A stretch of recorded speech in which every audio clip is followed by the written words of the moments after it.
Hello, and welcome. You are watching video number 4. In this video I will be reading from pages 23 through to page 29. Please remember, you can stop the video if you want to read or study any diagrams. Let's get started. And open the book. Filtration, page 23, page 24.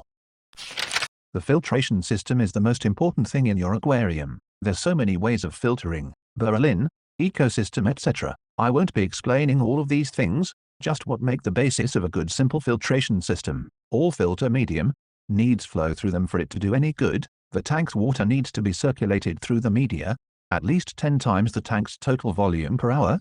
For example, 100-liter tanks will need a 1000 lph pump. The filter media, apart from all of the live rock, could be put in an external canister filter, a sump, a trickle filter, or any other conventional filter. Question: how many types of filtration are there? Answer: basically 3. Biological: this is probably the most important yet the most complicated and scientific types of filtration. Fish waste, dying animals and plants, and rotting food, decomposition of organic products, produce ammonia, NH3+, a very toxic compound which is lethal to fish. You need ammonia to be 0 ppm at all times, but more on this later. Special bacteria change this ammonia into a less toxic nitrogen compound called nitrite, NO2. It is not as lethal as ammonia but still dangerous, especially to invertebrates. Nitrite is then broken down further by the good bacteria, a less toxic compound called nitrate, NO3. Mechanical: this is an awful lot simpler. It is the removal of small and large particles. It is simply done by filter wool stroke floss or sponge. The filter wool or floss or sponge needs to be washed under tap, then rinsed in RO, or changed every week. The trapped debris will start to degrade and cause more ammonia to be put into the system, which will turn into more nitrate. I prefer filter wool, as it is cheap so can easily be changed weekly. Chemical: it is the absorption of molecular compounds in the water by a filter medium. The most common of these is the tiny bubbles of a protein skimmer. A protein skimmer is a cylinder contraption, which can be hung on, or sat in the aquarium, depending on model. It releases tiny bubbles, either via a wood diffuser, with an air pump or air injection. The protein skimmer is the best thing to do this.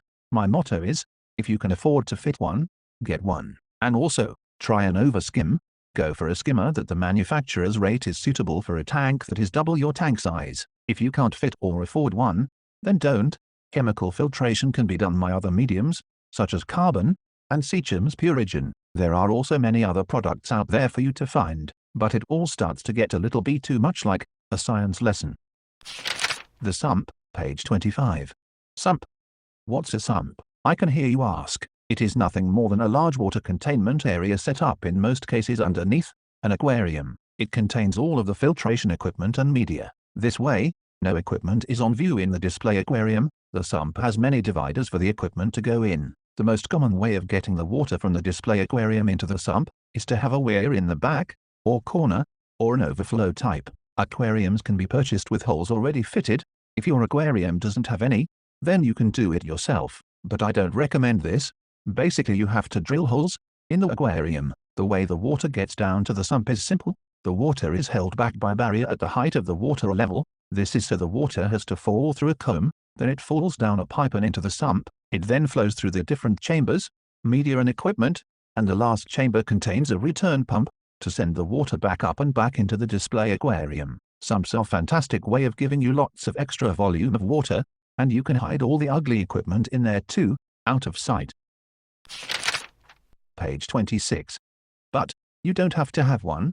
However, they are recommended. But remember, they can be noisy when the water falls over the weir. Sumps are a much better way of controlling your water parameters, but remember, the bigger the aquarium, the bigger the sump. Some people I know have made their own DIY sumps and get all the instructions from the internet. This is a good idea if you are on a budget, but you must pressure check them before installation. You can plumb a sump in many ways. My only advice is to make sure you use a fail-safe method. This will avoid a flooded room in case of a power failure. Holes are pre-drilled in the bottom of the aquarium, and a standpipe type of overflow is fitted. I would advise, try to avoid the siphon type of overflow, as this can cause floods if there is a power failure, or if the siphon stops for any reason. You should also try and match your return pump to your skimmer.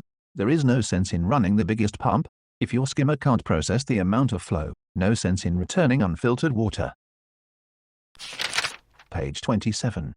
Air pump, with warning. Aquarium tanks do well with air added to them. You can use a power head with a hose attached or a filter, both of which will add movement to the tank. If it is shallow enough and the water movement coming out of the tank is strong enough, you will be fine with the recommended amount of fish for the tank and filter size. If you overstock your tank, you will have problems with that method. If you have plants in the tank, they will add oxygen into the water column when the lights are on, but when the lights are out, they will be consuming the oxygen. A filtration unit will also allow you to run carbon, nitrite, or phosphate removers and will mean you don't have to change the water as often. Really, you should have one in any type of tank. Many people keep goldfish in small bowls, but this is actually inhumane. Goldfish tend to be dirty fish, so their tanks should have a filter to remove the excess ammonia. Adding an air stone or air curtain will help move water around the aquarium. It will also help keep the oxygen levels up. Air stones only last for a short time. They get clogged up with gunk over time, so I suggest you purchase a packet with a few in it.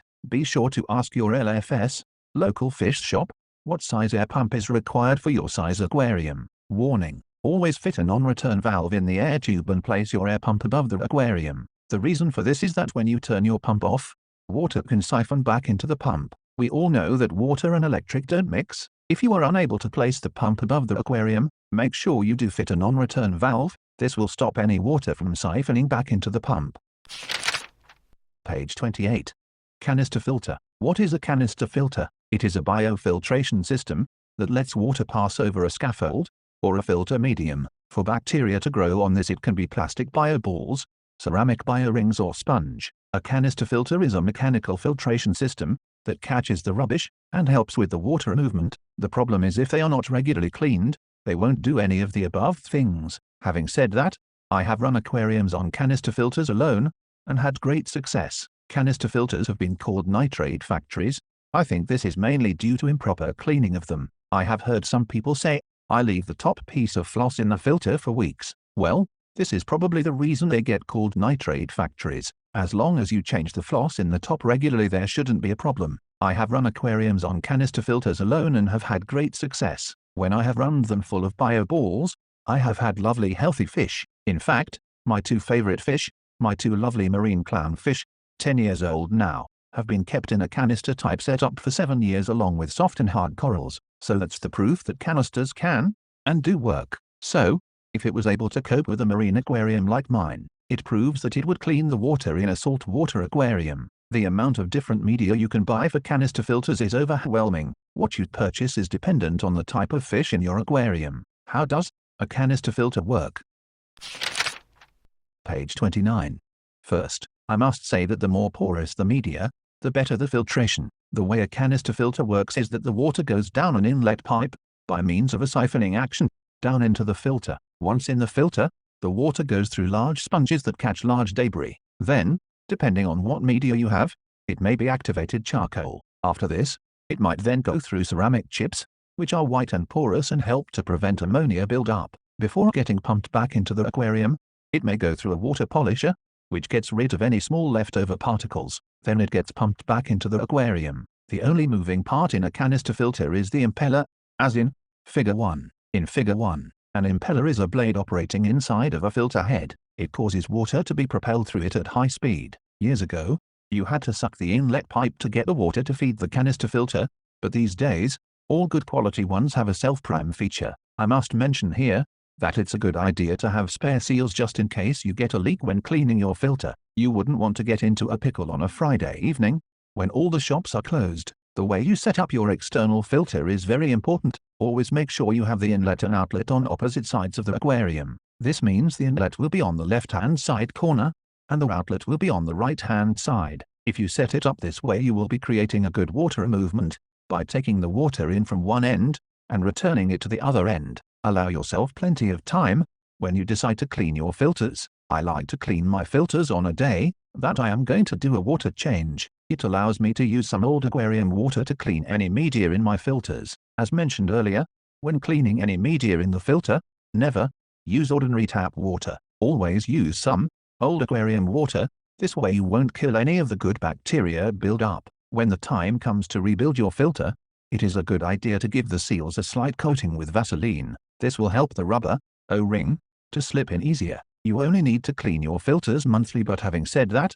I have left them a couple of months and found no problems. If you have filter floss in the filter, then you must renew it every week due to the reasons discussed earlier. Canister filters provide a high volume of filter material. For cleaning and maintenance tasks, they can be easily disconnected without causing disturbance to the fish or the aquarium interior. Replacing the canister filter is just as easy. Remember, never clean your filter media in tap water. Use only old aquarium water. Using tap water will kill any good bacteria in your filter. Next time, we will cover pages 30 through to page 34. Thanks for watching, and see you in video number 5.